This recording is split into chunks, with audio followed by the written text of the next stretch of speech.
We're here with Mike Looney here at his house, and he invited us up, and we're sitting here talking. We were sitting here talking about, just his days when he raced, and we're here at the shop where it pretty much all started. I mean, 2 weeks ago he wins the biggest late model race on the East Coast and of his career at the Valley Star Credit Union 300 in Martinsville, and we just got done unloading a stack of wood.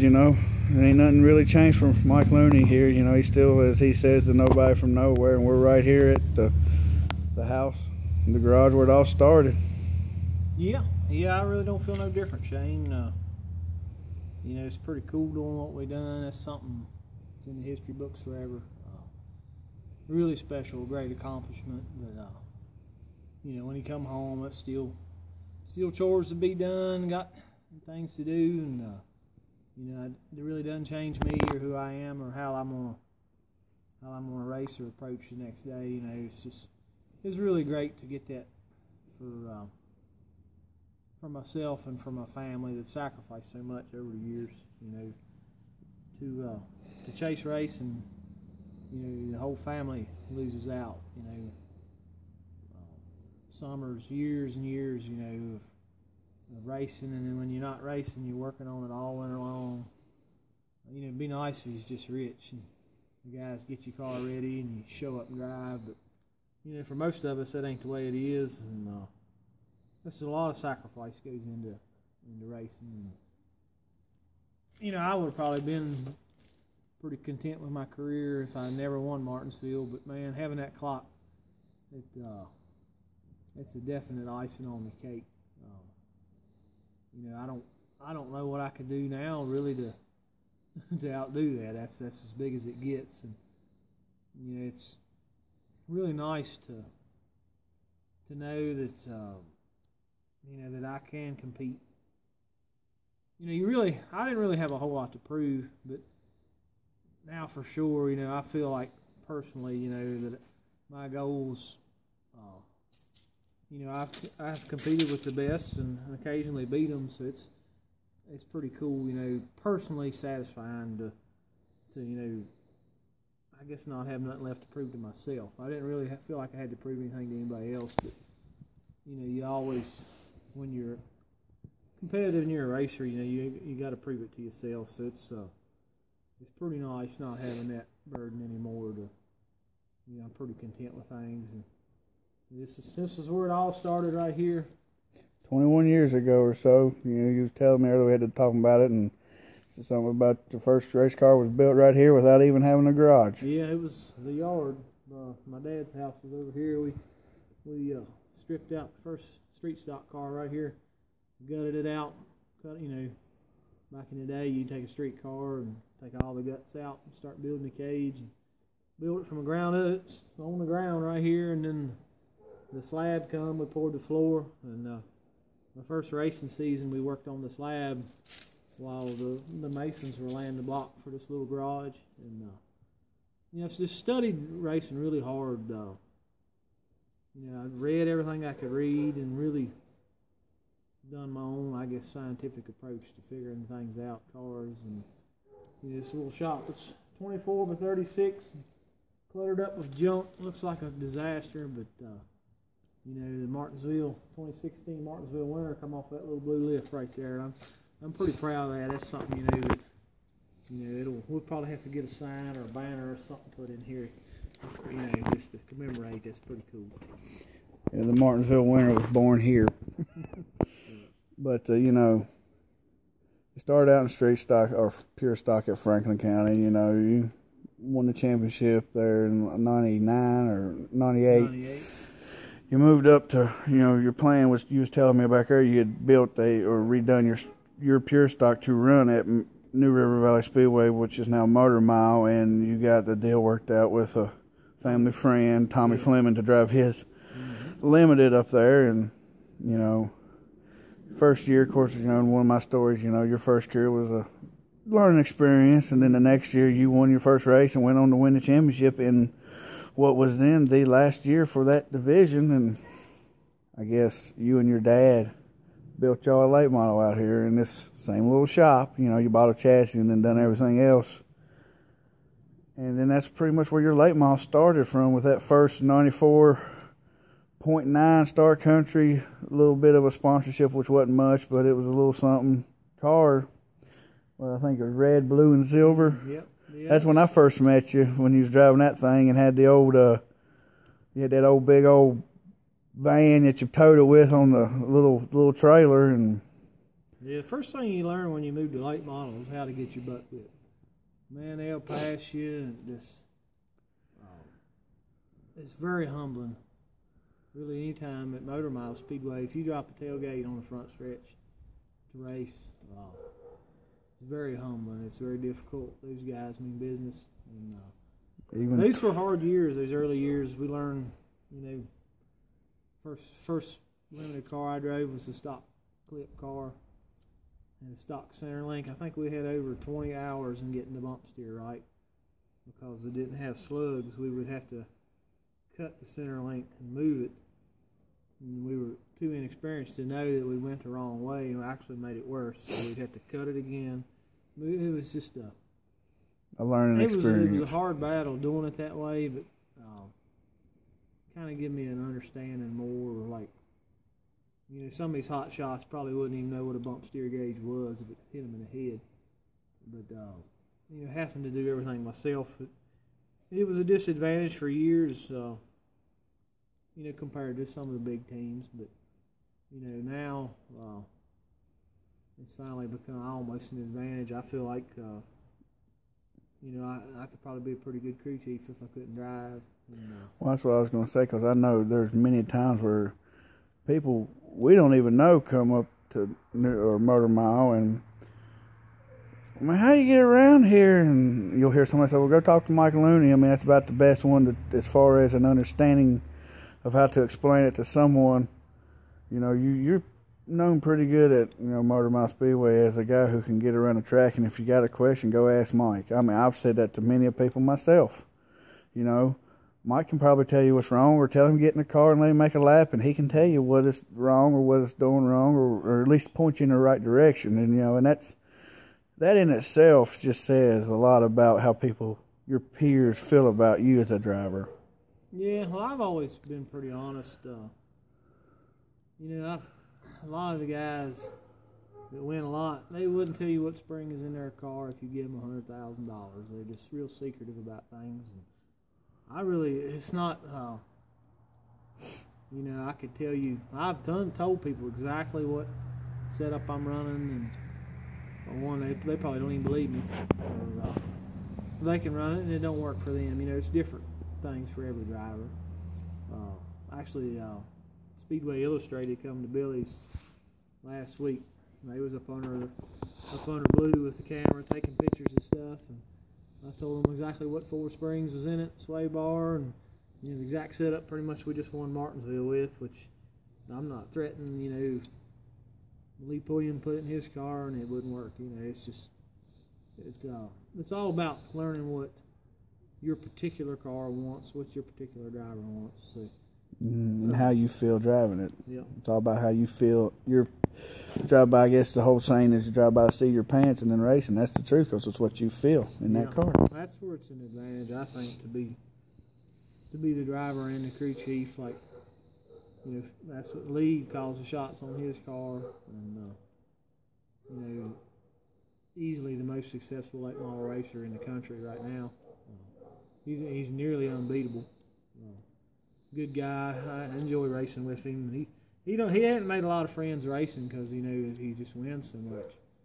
And even myself and Forrest, we work really hard to beat him. Like, our whole goal, building the car, building the whole deal was to beat Lee.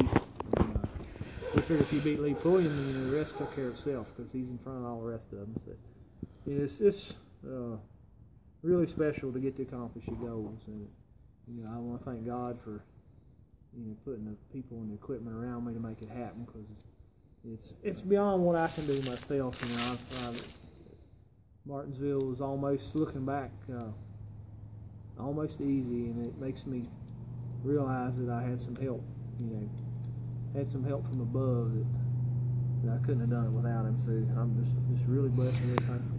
Well, you know, going back to your first year ever racing, you also that same year made your first trip to Martinsville, and forced, you know, to, I guess, you know, talking to you about your first season, plus knowing back that you, when you first started, your first late model season, like you said, was definitely humbling and a completely, I mean, going from winning races and bound for championship to being the guy that's, you know, no pun intended, but in the way. And, Yeah. you know, learning, and, you know, and even back then, I think you was, you know, the guy who was dominating then was Philip Morris, who was still a top driver. Plus, you had Tink Reedy and, you know, all them older, you know, Chad Harris, who were the top guys then, you know. But you went to Martinsville that same year, and I think you qualified on time for a rookie, which is unheard of back, you know, then. You qualified 19th, and how much, you know, you finished, what, in the top 10 or something, or 13th or something like that. Something like that. I mean, you finished in the top 15, which... Yeah, we really wasn't competitive, but we... Stayed out of trouble. The car was pretty quick in qualifying, which is amazing.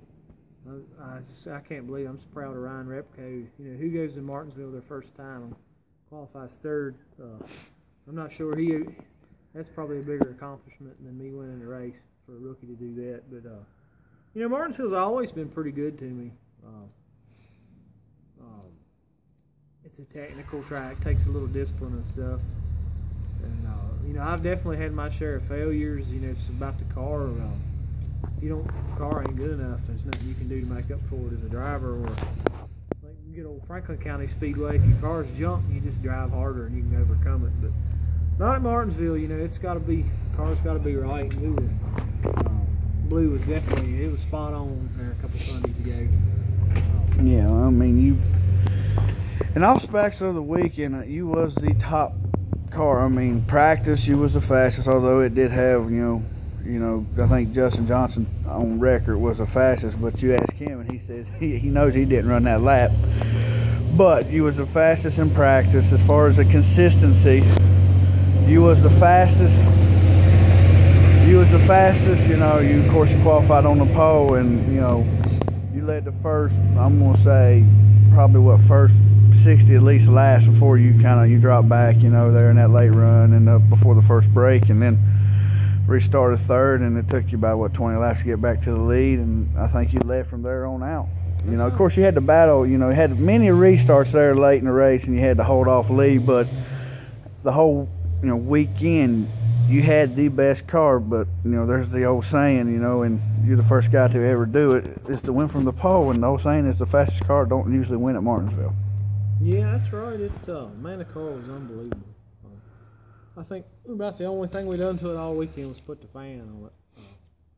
It was good off the trailer, and I think we'd raised the track bar a little bit, and it didn't like it, put it right back. And that's where it stayed the whole race. So I think with 25 to go, big adjustment was a cookie. I was getting kind of hungry. We put new tires on it, and battery charger on it for a second tire, and I was about to starve in that thing. I had a chocolate chip cookie and a bottle of water while he's putting the tires on, and it's really nice when you got equipment that's that competitive. And you know, I feel like it was probably definitely the best car. Like Lee, they asked me how he run me down like that at the end, and I told him I was just Lee Pulliam. You know, the fact, if he'd have been in my car, he'd have probably lapped the field. But you know, I was just fortunate enough to have good enough equipment, and you know, Lee, he can get up on the wheel, and he can get speed out of nothing. I remember the year, I think it might have been it was the first or second year they done European qualifying, and Matt McCall was on the bubble on the pole. I think Lee run 7 or 8. Finally, he just kept getting faster every lap. Normally down there the third lap, not like anywhere. Third lap's your fastest in qualifying. I watched that guy. He just drove it so hard. They had been calling the times, and he just willpower and determination. He got the pole that year, and I knew he was behind me. Man, I knew I was in trouble. But you know, it worked out when we got together. Damaged his car a little bit, and mine a little bit, but I think mine was a little less than his, and it was just meant to be, man. It was really a sweet weekend. you know, talking about when y'all got together there, I think it was like 9 laps ago or so, and, you know, people said, oh, that was wrong and stuff. I'm like, you know, you were, after leading on that race, I'm pretty sure you was bound and determined you wasn't going to lose that race, and he had just run you down, and he was bound and determined he was going to win that race, and yeah, y'all got together, which, you know, it looked real ugly from my point of view. I was standing down there in 3 and 4 and saw it, and I was for sure I was about to see Chris Van Dyke pass both of y'all and win the race, and y'all came unhitched, and you straightened her out, he straightened her out, you got a big lead, you know, and, you know, I myself was just waiting to hear that, you know, the screaming of the tires when you go into the corner, because your left rear left you, but, you know, it held together somehow, and you was able to hold Lee off, who was slowly, you know, catching you back just a little bit, but he said that his car was so far out in tow that he just, if he'd pushed it any harder, he probably would have ended up in the wall himself, and,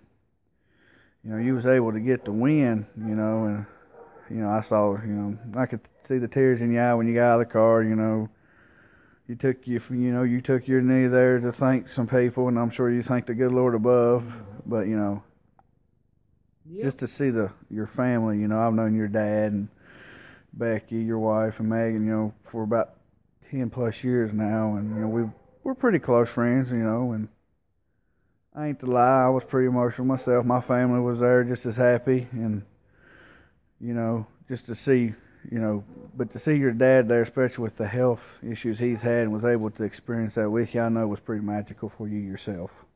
Yeah, that was, to get that win with Dad still there, you know, being able to make it down. They carried him to the podium, which it meant a whole lot.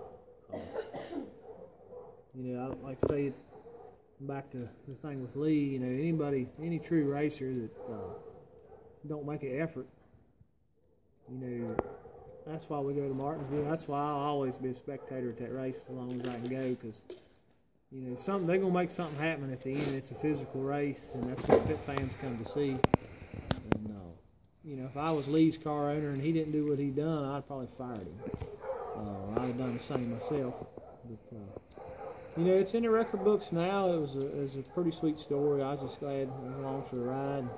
You hear my dogs down there, it's time to feed. I'm going to have to go feed them before they get out of hand down there. But well, one other thing, you know, I come up yesterday and I was talking to your dad, and he told me that there was about a 3-inch gash in your left rear, and it shouldn't have never held, but it did. Yeah, that's back to why I took a knee, really. I believe it was some divine intervention in that whole deal. It actually, the Hoosier don't have many cords at all. And there's very little, you know, I've dissected the tire and researched the tire myself, but there's not much in the sidewall of the Hoosier F45, and the cord, it had pierced through the cords. It was a flat, you know, probably about the size of 3 fingers. You could peel up like that, and it still held its air somehow. And I'd probably save that tire. I'd probably maybe put it on the wall in here or something. You know, it was definitely. I definitely had some help on that deal, and I'm very thankful. Well, that's Michael Looney. He's your 2016 Valley Star Credit Union 300 winner, but, you know, as you can all see, he's still just a normal old guy, you know, lives up here in Craig County, and still, you know, got to go feed the dogs. Thank you, Mike, for your time. Thanks, Shane.